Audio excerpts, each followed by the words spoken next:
Pemirsa, banjir melanda venue cabang olahraga menembak akibat hujan deras dan angin kencang. Beberapa bagian di dalam arena menembak roboh diterpa angin. Banjir tersebut tidak menghambat proses pertandingan PON 21 Aceh Sumut, namun mobilitas atlet sedikit terkendala. Beginilah kondisi banjir yang menggenangi area parkir di venue cabang olahraga menembak pada PON ke-21 Aceh Sumut.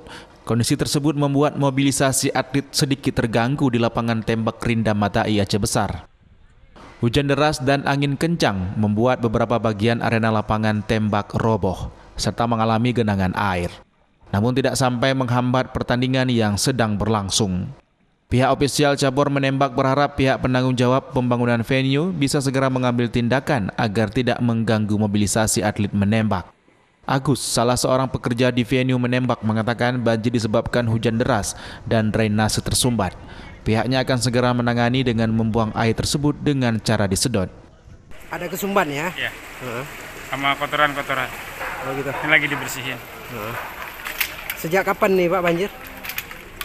Tadi pagi aja. Dan tidak ada masalah ya? Iya, yang ada masalah. Ini lagi kita coba. Tarmizi, salah seorang manajer cabur menembak, berharap pihak penanggung jawab segera mencari solusi agar air tidak masuk ke bagian dalam arena tembak sehingga tidak mengganggu pelaksanaan perlombaan. Saya sangat berharap dari pihak pelaksana untuk serius menangani ini karena kasihan atlet-atlet yang lain datang kemari, khususnya dengan beban mentalnya untuk soal keselamatan. Kalau untuk banjir sendiri sudah terjadi sejak kapan? Dan hari ini aja, pas jam pada kemarin.